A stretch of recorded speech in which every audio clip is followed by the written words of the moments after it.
Hello guys! Hello Virgo! Welcome dito sa aking channel, Virgo. Alamin natin kung anong messages, vibration, gabay, energy para sa lahat ng Virgo. This is general reading, so pwede tayong makaresonate dito. Please like, share, and subscribe sa lahat ng mga Virgo dyan na nanonood sa akin na hindi pa kayo subscribe. Tingnan natin kung ano yung message na para sa inyo, Virgo. Wow!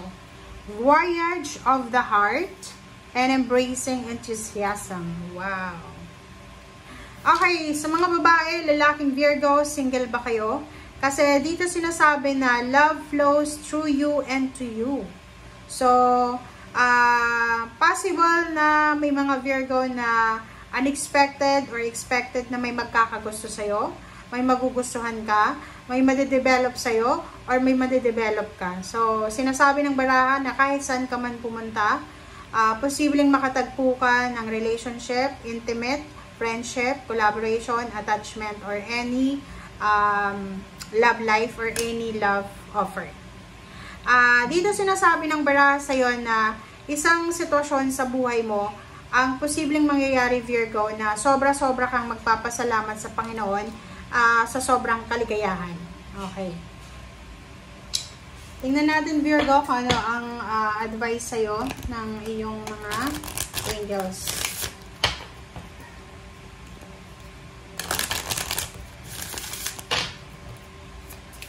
Angels. Oops, sorry. Angels. Angels. Oops, sorry. Ayaw lumabas ang angel kahit sa'yo. Virgo, Virgo, Virgo, Virgo, Virgo, Virgo. Alright. Meron na. Okay, Yvonne. Yvonne, babae. OMG. Virgo, you have a special bond with animals. Your pets on earth and in heaven are watched over by angels. Okay, doon sa mga Virgo na may mga pets. Yung mga Virgo na mahilig sa animals.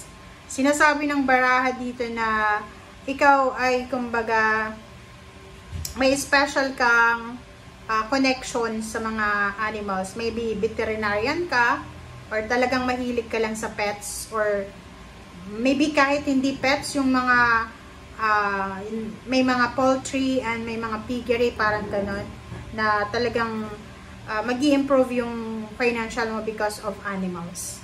Okay? And if yung pet mo namatay na, sinasabi ng barahan na huwag kang mag-alala kasi your pets on earth and in heaven are watched by the angels. So, mayroon nang nag-aalaga doon sa pets mo na sumakabilang buhay na, kung mayroon man. Okay? Alright. So, Virgo. Ano pa ba? Ay, kita ko sa'yo dito, Virgo, kasi Voyage of the Heart. If you are single, doon lang to sa mga single, guys, ha.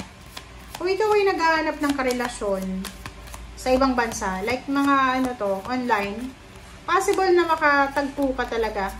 May magkakagusto sa'yo, may magugustuhan ka online, and posibleng magkita kayo na pwedeng mauwi sa kasal or pwedeng mauwi sa seryosong relationship. Compassion. Okay. Ay, kita ko sa'yo dito, sobrang compassionate ka. Compassionate, or pwedeng may maaawa sa'yo, or ikaw yung maaawa. Kanino? Or parang sobra-sobra kang maawain. Tama ba? Or maybe may nakikita ka na nakakaawang sitwasyon.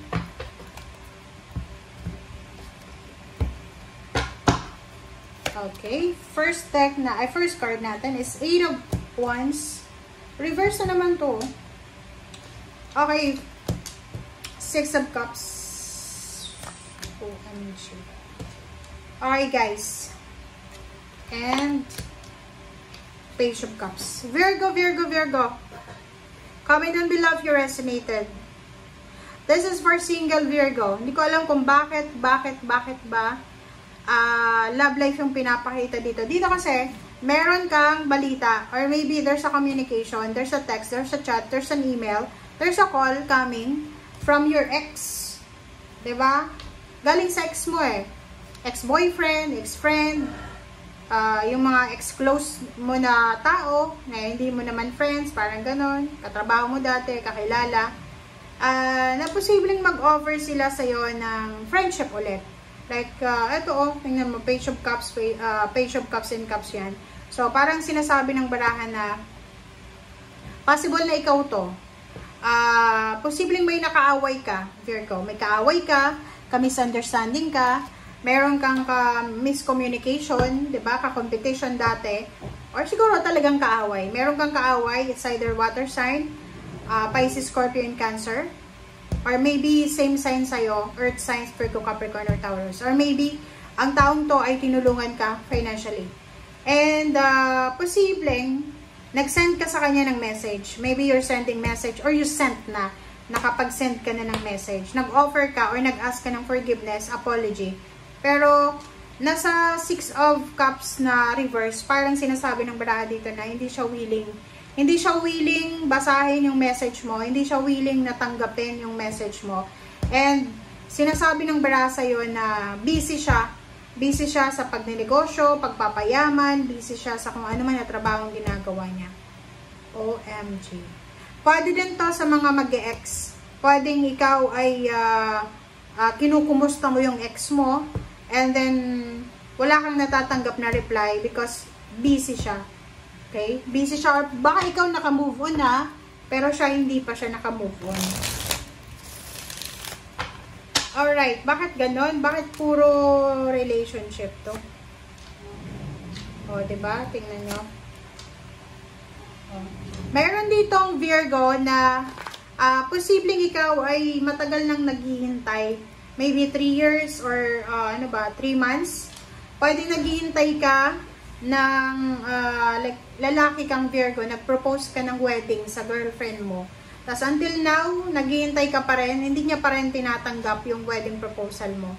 So, nakikita ko sa'yo dito na medyo naiinip ka na. Medyo naiinip ka na, Virgo, na gusto mo nang tanggapin. Gusto mo na atang magpakasal, gusto mo na atang mag-asawa, or gusto mo na atang mag-settle down, parang ganun. Yung iba naman na Virgo, maybe this is job, naghihintay ka ng sweldo. Maybe naghihintay ka ng sweldo, medyo natatagalan ka. Or maybe naghihintay ka ng collaboration and partnership, parang ganon. And hindi nangyayari. But, tingnan natin sa ilalim nito, the Sun, sinasabi ng baraha sa'yo, Virgo, na you need to be patient. Maging patient ka kasi may darating sa buhay mo na, kumbaga, blessings, na eto ay magdadala sa'yo ng sobra-sobrang kaligayahan. Ganun talaga ang buhay. Kailangan nating maghintay. Kailangan nating magpasensya. Paminsan-minsan. Hindi natin makukuha yung mga bagay-bagay na gusto natin sa panahon na gusto natin. And kailangan nating maghintay sa right timing. Okay? Right energy. Ganyan. Okay? Thank you guys for watching. Bye!